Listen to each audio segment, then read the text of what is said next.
Fala moçada, tudo bem? Estou chegando aqui para fazer mais um vídeo. Hoje nós vamos falar sobre um vídeo que eu assisti essa semana, mais uma refilmagem do Conde de Monte Cristo, de Alexandre Dumas.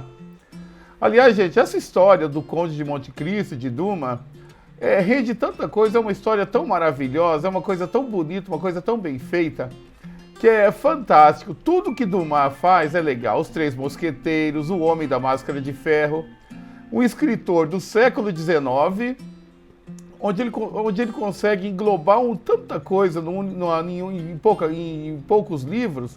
Ele consegue falar sobre espionagem, ele consegue falar sobre suspense, ação, vingança. Alexandre Dumas, com certeza, é um dos melhores escritores da época contemporânea aí da ficção mundial. Ele é francês e as histórias dele sempre se passam na França, né? Como Os Três Mosqueteiros e D'Artagnan, né? Que é o quarto mosqueteiro e que, por algum motivo, Dumas só fala dos três e deixa o D'Artagnan como um quarto ali. Acho que é justamente para poder dar uma ajeitada nas tramas dos livros dele, né? Dos Três Mosqueteiros. Mas eu quero falar aqui do Conde de Monte Cristo. O Conde de Monte Cristo, já foram feitas um monte de filmagem, foi feito um monte de coisa dessa história, desse livro. É um livro de quase 3.000 páginas, um livro maravilhoso. Eu já li o livro, inclusive, há muito tempo atrás, e recomendo fortemente a leitura do livro, tá? Ali tem tudo que você procura numa literatura de ficção. É suspense, é ação, é romance, é tanta coisa, é maravilhoso esse livro, O Conde de Monte Cristo. E essa refilmagem agora de 2024 ficou muito bem feita, tá? O elenco é um elenco muito bom, o elenco é de atores franceses. Infelizmente, esse filme não foi indicado para o Oscar porque escolheu-se Emília Pérez. Mas seria muito bom se recebesse o Oscar de melhor filme estrangeiro agora dia 2 de março. Mas como não foi indicado, paciência, né? Mas eu recomendo fortemente que se assista, porque vale muito a pena. E vamos falar um pouquinho da história? Bom, como no livro, a história conta o que acontece com Edmond Dantès. Edmond Dantès é um marinheiro francês e ele salva, no começo do filme, ele salva uma mulher do afogamento. Aí, como consequência disso, ele é nomeado como capitão de um navio. E o verdadeiro capitão do navio não gostou da história, já começa por aí. Aí, dias depois, o Edmond Dantès, ele é acusado de conspirar contra o Império Francês a favor de Napoleão Bonaparte. Porque essa história acontece um pouco depois da deposição de Napoleão Bonaparte. E ninguém, em sã consciência, vai querer Napoleão Bonaparte de novo, né? Que Napoleão Bonaparte foi um maluco que até hoje ninguém sabe qual era o objetivo dele. Ainda bem que a Rússia freou ele, né, gente? Como muita gente freou Napoleão Bonaparte, era um louco sem muito objetivo, né? Um maluco. Uns chamam de loucos, outros chamam de visionário. Mas eu vejo Napoleão como uma pessoa sem muito objetivo. Mas enfim, saindo de Napoleão Bonaparte, vamos continuar a história do Edmond Dantès. Aí ele é acusado de conspirar contra o governo francês a favor de Napoleão Bonaparte. Aí ele acaba sendo preso. Detalhe, ele é apaixonado por uma moça, a Mercedes, e ele tem um amigo que também secretamente nutre amores pela Mercedes. E depois que o Edmond Dantès é preso, ele acaba sendo confrontado com algumas situações. O procurador francês, ele quer a cabeça do Edmond Dantès. O amigo dele acaba meio que se desvirtuando e querendo a cabeça dele também. E mais um barão lá que tem motivos para querer que ele seja preso por traição, para poder conquistar o navio novamente, que era dele, que é o ex-capitão do navio que foi escolhido que Edmond Dantès foi escolhido em detrimento dele. E aí o Dantès, ele vai preso, ele fica 15 anos numa cela subterrânea, numa prisão subterrânea, e a ideia é que ele fique lá até a morte. Mas o que acontece? Nessa prisão, ele conhece um homem, que esse homem, ele jura que é descendente dos Templários e que tem uma fortuna incalculável em uma ilha, na Europa, que seria a ilha de Monte Cristo. E ele fica o tempo todo falando isso. Só que nesse meio tempo, gente, o Edmond Dantès, ele acaba sendo doutrinado, ele acaba sendo treinado por esse homem. Esse homem é muito inteligente, ele sabe muito sobre filosofia, matemática, história, conhecimentos gerais num todo, e ele acaba doutrinando o Edmond Dantès sobre todas essas coisas. Tá aí o valor do conhecimento, que eu sempre falo nos meus vídeos, como é importante conhecer, né?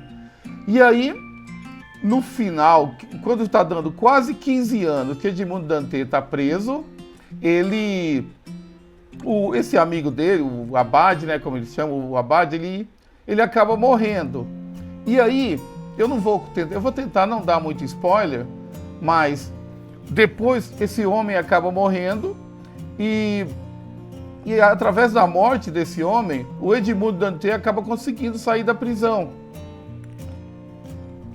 Aí, o que ele faz? Ele vai atrás desse suposto tesouro que esse colega de cela dele havia falado. E não é que esse tesouro existe mesmo, gente. Esse tesouro existe e ele vai atrás desse tesouro. Ele fica 5 anos preparando a vingança dele. Porque o objetivo dele é justamente esse, se vingar de todo mundo que fez mal para ele. Que na verdade são 3 pessoas que contribuíram para tudo que aconteceu com ele. O pai dele acabou morrendo no meio dessa história toda. E aí, o Edmond Dantès, ele consegue elaborar uma trama, elaborar um esquema para poder se vingar dessas pessoas. Só que um monte de coisa acontece no meio do caminho. Outras pessoas que vieram depois da prisão dele, como alguns filhos dessas pessoas, alguns filhos desses conspiradores, né, que contribuíram para a prisão dele, ele acaba colocando esses filhos nessa trama, e aí tem todo o desenrolar da história, e nem tudo é como parece. Mas o que é que assim, o filme tem quase 3 horas, e para você colocar um livro de quase 3.000 páginas em 3 horas, é praticamente impossível você colocar um livro desse tamanho numa história com 3 horas. É quase que impossível, mesmo que se faça uma minissérie, como já se tentou fazer uma minissérie, e mesmo assim não deu muito certo, porque falta coisa. A história é muito complexa, tem muita ação, muita espionagem, muito romance, muito suspense.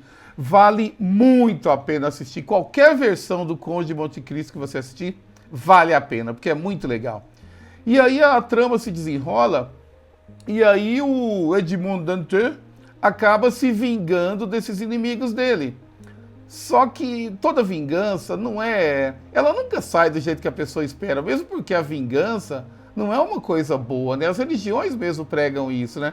Se você fosse vingar o tempo todo, as coisas não vão acontecer, igual aquela história, olho por olho, dente por dente. Se todo mundo pensar dessa forma, nós teremos um universo de cegos e banguelos. Então a vingança dele acaba não acontecendo exatamente do jeito que ele espera. Mas a história é muito boa, ele é o herói da trama, ele é uma pessoa boa. E no final acontece tudo o que tem que acontecer, e as histórias de Alexandre Dumas. E como eu queria, gente, que hoje em dia nós tivéssemos mais Alexandres Dumas, né? Eu acho que o cinema nosso anda tão pobre de história, acho que falta tanto conteúdo, aquelas tramas sinistras, cheias de altos e baixos.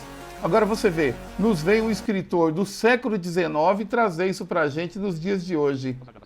Então, seria interessante se nós tivéssemos bons autores hoje para poder ajudar um pouco o cinema. Porque os roteiristas de cinema acho tão pobres hoje em dia. Teve aquela greve de 2023, que os roteiristas tudo pararam e agora estão voltando, mas o cinema está tão pobre. E esse filme, O Conde de Monte Cristo, veio para ilustrar isso. Assistam o filme, vale a pena, se puderem, assistam o filme. E depois, gente, comenta aqui. Se você quiser que eu fale sobre algum assunto, comenta aqui comigo, comenta aqui no vídeo, que eu respondo depois. E se eu não tiver, eu vou atrás do assunto, eu vou estudar o negócio e vou trazer aqui para a gente conversar.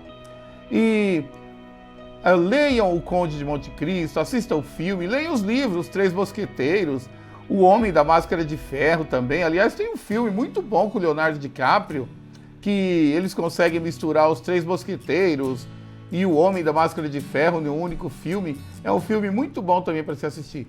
Mas no momento eu estou deixando aqui para vocês o Conde de Monte Cristo, versão francesa de 2024. Tá bom? Espero que tenham gostado do vídeo. Curtam, compartilhem, dá o seu ok aí e me segue aí. Me segue, vamos conversando e me dê sugestões aí para o que você quer. Tá bom? Um grande abraço e a gente vai se falando. Até logo.